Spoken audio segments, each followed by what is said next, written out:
Hello, students. Today we are discussing selectivity in organic synthesis. Actually, uh, I wish to prepare this presentation on already submitted file of NPTEL, which is very much exhaustive and very comprehensive. So I'm just elaborating this slide in order to facilitate your learning. So selectivity is actually has three domains. First is the chemoselectivity, and regioselectivity and stereoselectivity. Chemoselectivity says about which functional group will be more reacted in a compound where more than one functional group is present of unequal reactivity. In the case of regioselectivity, we find that where does the adenum or where does the reaction taking place uh, in the starting material. And so this is the where factor what speaks about the regioselectivity. Like when you nitrate phenol, then OH group, since OH group is orthopara directing on account of it is having lone pair of electron over oxygen atom. So it gives rise to ortho and para products. So ortho and para isomers, ortho and para nitrophenol is actually they are regio isomers. But since para is found more in comparison to ortho, and that's why this nitration reaction of phenol is said to be regioselective. Now, stereoselective can have two parts. Stereoselective because we have two dimensions, that is enantioselective and diastereoselective. So reaction, if the reaction has taken place, how it is taking place. So the how factor is controlled by this stereoselectivity. The how the reaction is taking place means uh, means uh, if we have to generate a you have to generate asymmetric synthesis having one carbon atom, then it can give rise to enantiomer or racemic mixture or enantiomerically excess products. So we will see it later on when we will be discussing the examples of stereoselectivity.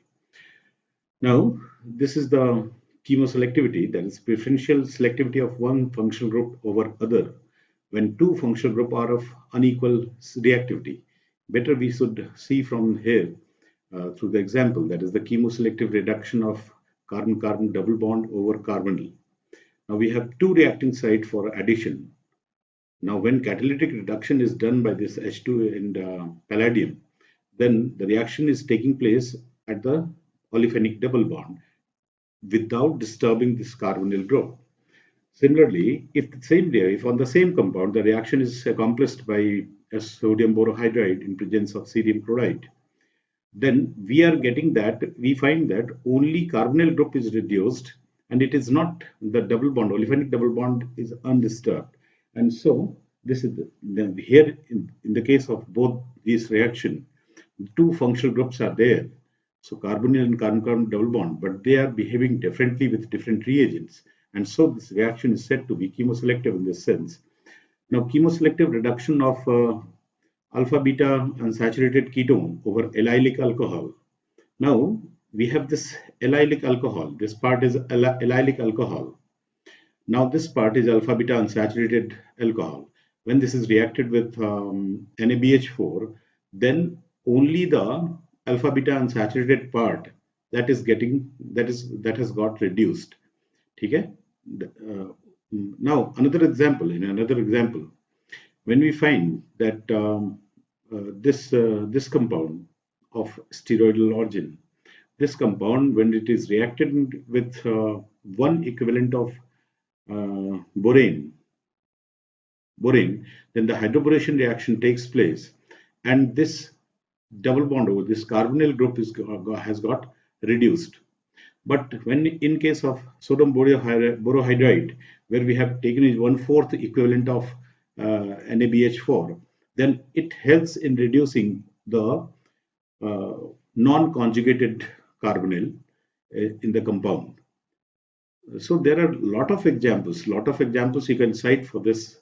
But now see another example that here we have this reaction where the triple bond is there and the triple bond is triple bond and double bond, they are the two sides, but triple bond are being more reactive towards the catalytic reduction. So this triple bond becomes this double bond, and cis-wide with cis-wide configuration, because the heterogeneous catalysis in case of H2PD adds on hydrogen molecule from the same site of the surface, and that's why we get the cis-wide product.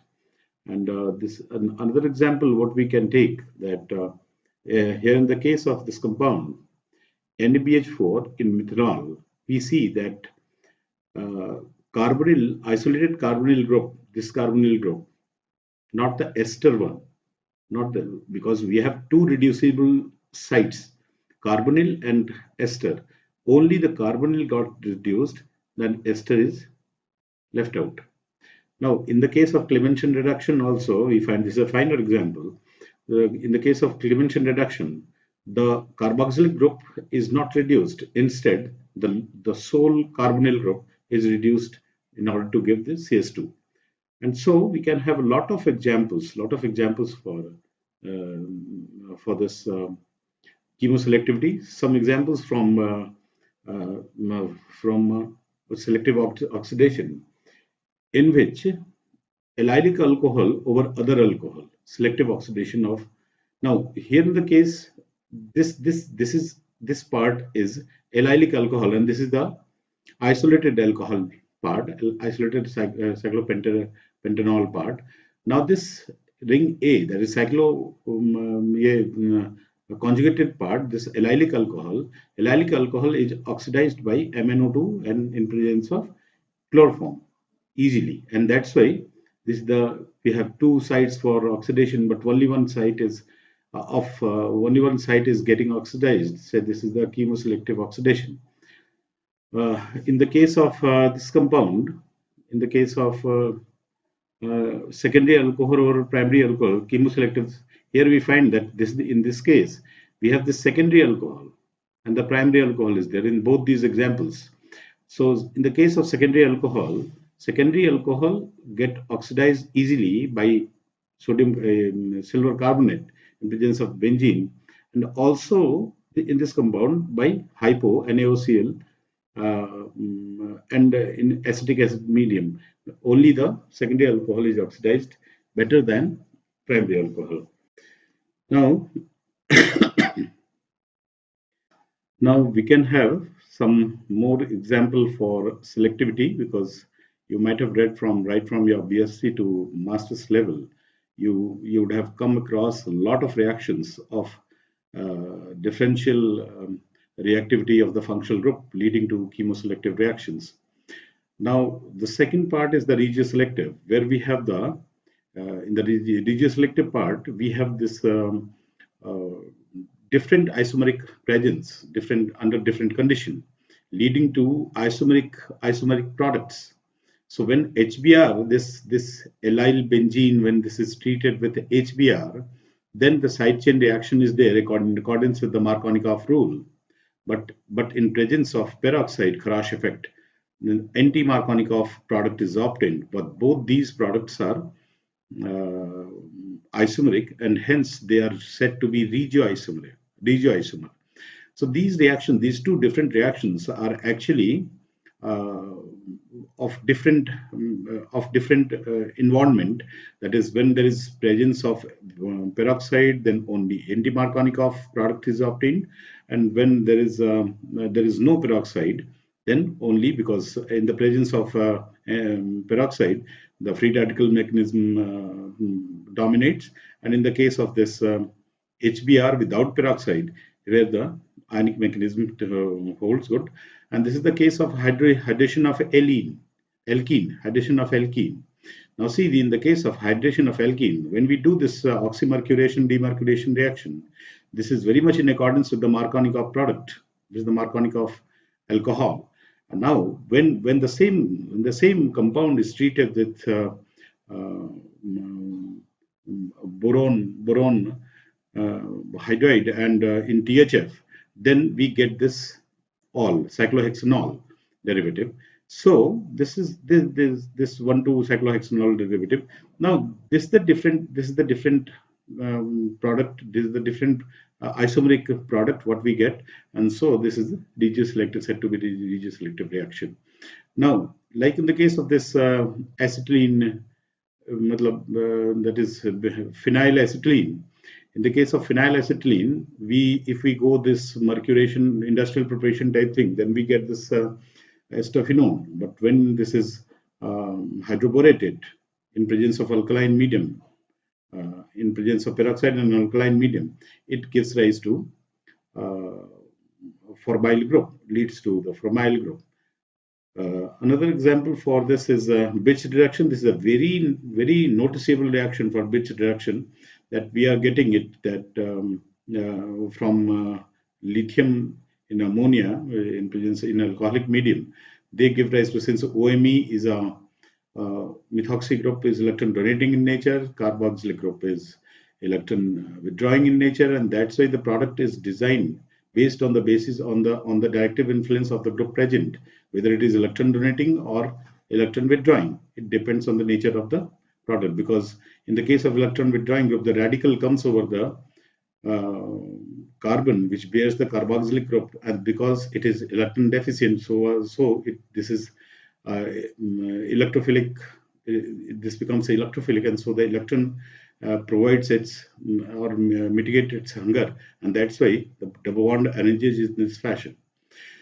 Now, for another regioselectivity thing, we must mention the regioselectivity of Diels-Alder reaction, which is taught fundamentally from bachelor's undergrad classes, that when we are subjected to this methyl vinyl ketone, when this is added to butadiene derivative, then we get the major product in which the carbonyl group is proximal to the R. Okay? So we have different products, that is major and minor, and that's why and both are regioisomers with respect to each other, and that's why this reaction is regioselective. In the case of this stereoselectivity, it has two parts. It has two parts. One is enantioselective and another is diastereoselective. As we know that diastereomers are formed through Cram's rule, in accordance with the Cram's rule or Felkin-Hahn model, in which there is the presence of one chiral center already, and which causes asymmetric induction of the incoming reaction. Uh, that is, whether addition is taking place or whether this reduction is taking place. That is guided by some empirical rule, that is the Gram rule or Felkin-Hahn model. But in the case of enantioselective reactions, it says that in case of enantioselective reaction, it says that reaction produces two enantiomers of the product in unequal amounts. Now see this example. Here in this example, this benzaldehyde molecule is prochiral. It has the printed version, printed side, where we have this from O, the highest preference is according to CIP sequence rule. This 1, and this benzene ring is 2, this hydrogen is 3, and that's why that comes anti-clockwise. So this is the S side. The opposite of this side, what is rear from the paper, that will be S. That will be R, clockwise. That will be clockwise. And so when this is treated with dimethyl zinc, then the methyl group comes from either the front side or from the back side, rear side. So front side is said to have 91% enantiomerically excess, because it leads to the formation of 95.5% S S reduced product, and only 4.5% of the R product. So this is the enantiomeric excess. E stands for enantiomeric excess. In the case of the compound given here, for the diastereoselective reaction, in which we find that pH, Me, and H, this carbon is already asymmetric, and which on treatment with the Grignard reagent, the pH group has to come in. So the pH will come in accordance with the Cram's rule or the Felkin-Hahn model. but it gives rise to 91.5% of the product when pH comes from the side of the lowest group, that is the smallest group, that is H, and only 8.5% comes from the side of pH, that is pH is a bulkier group, that is the largest group. So this is the stereoselectivity or diastereoselectivity in this case.